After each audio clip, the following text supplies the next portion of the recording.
Assalamualaikum warahmatullahi wabarakatuh. Halo adik-adik, perkenalkan nama aku Aris Fadila. Di sini kita akan mempelajari tentang pembelajaran kelas 4 semester 1, tema 5, subtema 1. Adik-adik, tahu tidak tujuan pembelajaran kita kali ini adalah yang pertama. Setelah membaca teks tentang Raja Purnawarman, siswa mampu menjawab pertanyaan dengan benar. Yang kedua, setelah menjawab pertanyaan berdasarkan teks, siswa mampu menceritakan kembali isi cerita dengan menggunakan bahasanya sendiri secara rinci.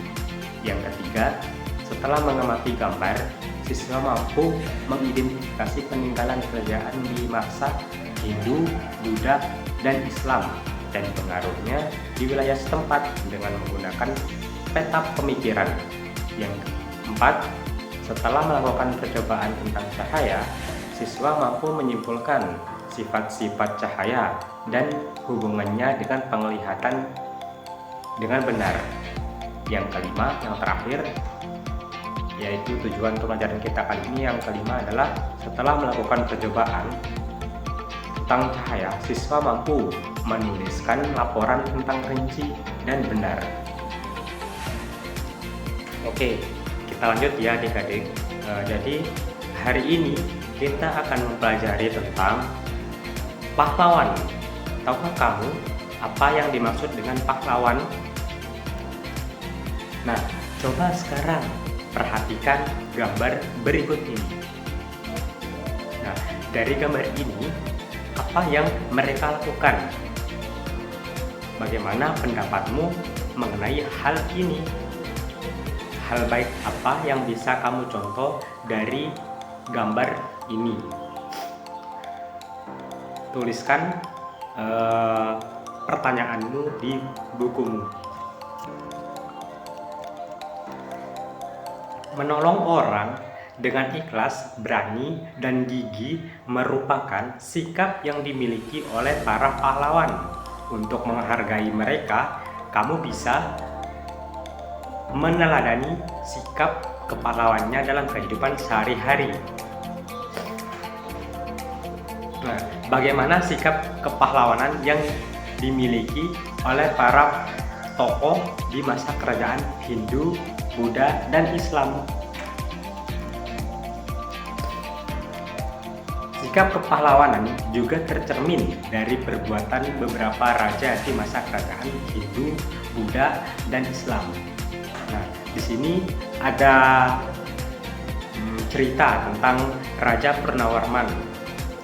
Raja Purnawarman mulai memerintah kerajaan Tarumanegara pada tahun 395 Masehi. Pada masa pemerintahannya, ia selalu berjuang untuk rakyatnya. Ia membangun saluran air dan memberantas perampok.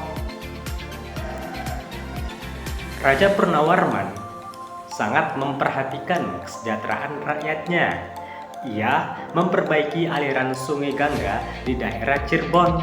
2 tahun kemudian, ia juga memperbaiki dan memperindah alur sungai Cupu sehingga air bisa mengalir ke seluruh kerajaan.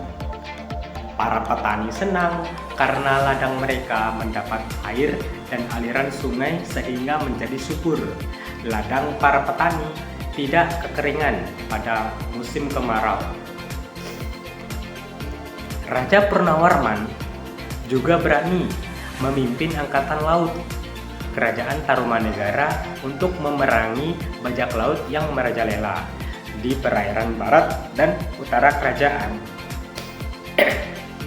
Setelah Raja Purnawarman berhasil membasmi semua perampok, kemudian menjadi aman.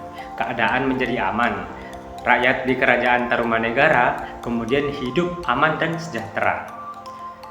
Sebagai wujud kecintaan rakyat, kerajaan Tarumanegara kepada Raja Purnawarman, telapak kakinya diabadikan dalam bentuk prasasti yang dikenal sebagai prasasti Ciareteun. Nah, setelah membaca teks tersebut, jawab pertanyaan berikut ini. Yang pertama, tuliskan perjuangan yang dilakukan oleh Raja Purnawarman. Yang kedua, tuliskan sikap kepahlawanan yang dimiliki oleh Raja Purnawarman. Dan yang ketiga, apa yang dirasakan Kerajaan Tarumanegara atas perjuangan yang dilakukan oleh Raja Purnawarman. Yang keempat, menurutmu bagaimana kehidupan Kerajaan Tarumanegara jika rajanya tidak memiliki sikap kepahlawanan? Yang kelima, ceritakan kembali secara tertulis isi teks berdasarkan jawaban-jawabanmu. Tulisanmu harus memperhatikan peristiwa yang ada, runtut, dan menggunakan ejaan yang benar. Nah, pertanyaan ini kamu tulis di lembar kerjamu.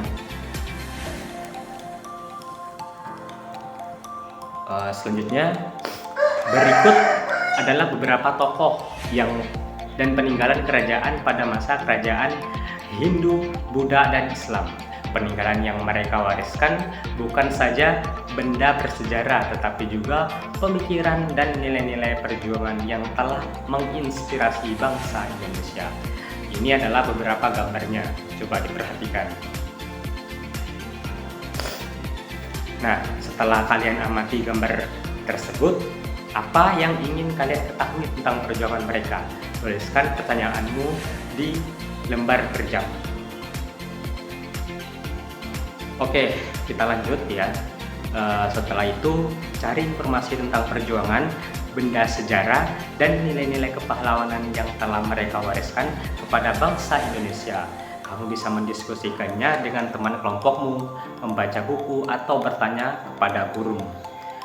Tuliskan nilai-nilai perjuangan dan peninggalan lainnya dari para raja yang memengaruhi masyarakat atau daerah di tempat kamu tinggal.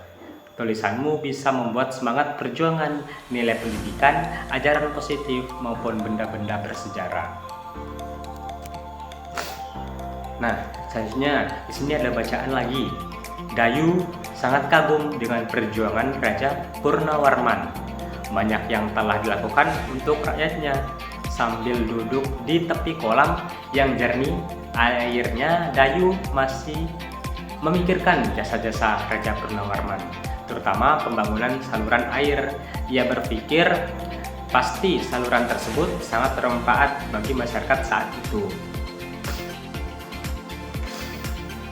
Dayu terus berpikir sambil memandangi wajahnya yang terpantul di kolam. Tahukah kamu mengapa Dayu bisa melihat dirinya di dalam kolam? Air kolam bisa memantulkan cahaya. Dan kali ini kita akan belajar tentang sifat-sifat cahaya melalui percobaan berikut. Nah, sifat-sifat cahaya. Yang satu, pertama, cahaya merambat lurus. Percobaan menggunakan 3 karton tebal dan lilin. Lubangi bagian tengah ketiga karton tersebut. Letakkan karton-karton dengan posisi 3 lubang tersebut sejajar dengan cahaya lilin. Tetap di belakang lubang. Perhatikan apa yang terjadi. Lalu coba menggeser posisi setiap karton sehingga setiap lubang menjadi tidak sejajar. Perhatikan perbedaannya. Nah, yang kedua adalah sifat cahaya. Cahaya menembus benda bening. Percobaan menggunakan cahaya matahari atau cahaya senter. Di sini ada gelas atau benda-benda transparan atau bening, benda-benda berwarna gelap dan benda-benda bening, tetapi berwarna.